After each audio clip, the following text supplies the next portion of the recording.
Pero lo importante aquí fue que descubrimos una serie de cosas que ignorábamos o que solo sabíamos de manera incierta y queríamos confirmar, y que de algún modo, gracias a estos hallazgos, logramos confirmar. Descubrimos varias cosas, pero yo voy a tratar de resumir lo esencial en 3 lecciones. ¿Cuáles fueron las lecciones más importantes que extrajimos de esta experiencia? Por lo pronto, la idea de que no es cierto, como dicen los adversarios de la libertad, que solo es posible hacer gran empresa si se dan ciertas condiciones previas. El acceso general a la educación, el acceso general al capital, la transferencia de riqueza desde el mundo de los ricos hacia el mundo de los pobres, la asistencia exterior. El argumento general es: esto funciona allí, en el mundo de los ricos, porque se dan estas condiciones previas, por lo menos se dan con cierta intensidad y extensión. En el mundo de los pobres no hay esas condiciones previas, hay una falta de educación por culpa del capitalismo, hay falta de acceso al capital porque el capitalismo monopoliza el capital y la tecnología, hay por supuesto insuficiente libre exterior porque los ricos son tacaños, etcétera, etcétera, etcétera. Absolutamente falso. Descubrimos que los pobres no necesitan educación, no necesitan gran capital y no necesitan ayuda exterior. No digo que algunas de estas cosas no puedan potenciar la capacidad empresarial y la pujanza empresarial de un país, desde luego, si esas condiciones se dan. Digo que no son condiciones previas, que no son condiciones indispensables ni necesarias para que en una sociedad pobre surja el capitalismo, el liberalismo y el mercado en el mundo de los pobres. Por ejemplo, en el caso del Perú, fue interesante, no quiero cruzarme con Daniel, seguramente le entrará un poco más de detalle, pero diré rápidamente que 2 de los casos fueron muy interesantes. El caso de una familia de gente muy pobre que estaba afincada en Ayacucho en la época del terrorismo maoísta de Sendero Luminoso. Estar en Ayacucho en esa circunstancia era estar en el peor lugar del mundo. Ya saben ustedes que la hazaña de Sendero Luminoso ensangrentó el Perú durante muchos años, pero en particular el departamento, la región de Ayacucho, donde había estado la cuna de esa delirante organización. Bueno, allí había una familia de gente muy humilde, algunos de los cuales eran incluso analfabetos, porque no habían tenido, digamos, acceso a una educación. Ellos descubrieron que había un problema, el problema de que por culpa del terrorismo no era posible para los camiones de la Coca-Cola o para otras empresas llegar al mercado local para abastecerlos de bebidas no alcohólicas.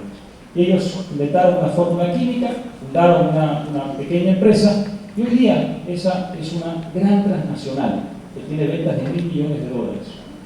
No quiero entrar en más detalle en la historia, pero lo que quiero decir es que fue muy interesante descubrir allí que sin acceso a la educación, sin acceso al capital, sin acceso a la gran banca, sin acceso a la ayuda exterior, a las ONGs de izquierda, esta familia, esta organización familiar fue capaz de crear mucha riqueza. Pasó lo mismo con el caso de la familia de los Flores, especialmente Aquilino Flores, un muchacho extremadamente modesto y humilde que migró de Huancavelica, probablemente el departamento más pobre del Perú, a la capital, y empezó lavando automóviles en un mercado, en el mercado central de Lima, y en muy poco tiempo descubrió que habían ahí unas posibilidades empresariales que los potenciales competidores no estaban descubriendo con la rapidez que él estaba descubriendo. Y el resultado de eso fue la primera empresa textil del Perú hoy en día, que es el caso de Topitop. Nosotros hemos recorrido hace no mucho tiempo las instalaciones de Topitop de Lima, que son verdaderamente envidiables. Y yo cada vez que entro a una tienda en los Estados Unidos veo las confecciones de Topitop y con mucho orgullo por haber sido en parte responsable de este trabajo, compruebo hasta dónde llegó ese muchacho migrante de Huancavelica a Lima, sin educación, sin capital, sin ayuda exterior. De modo que esta es la primera gran lección. La segunda lección importante tuvo que ver con el hecho del tamaño. Ellos pasaron de un tamaño liliputiense a un tamaño de gigantes.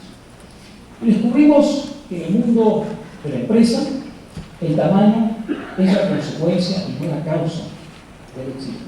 La idea que se tiene desde la otra orilla ideológica es que el tamaño en realidad es el privilegio de los ricos y que es imposible para un pobre crecer, prosperar en el mundo de la empresa. En cierta forma, eso es un absurdo. porque la idea es que todos los grandes empresarios empezaron grandes, y eso por supuesto es la negación de la más elemental lógica.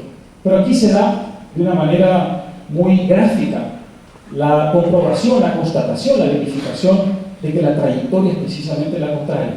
Se empieza pequeño y se termina grande.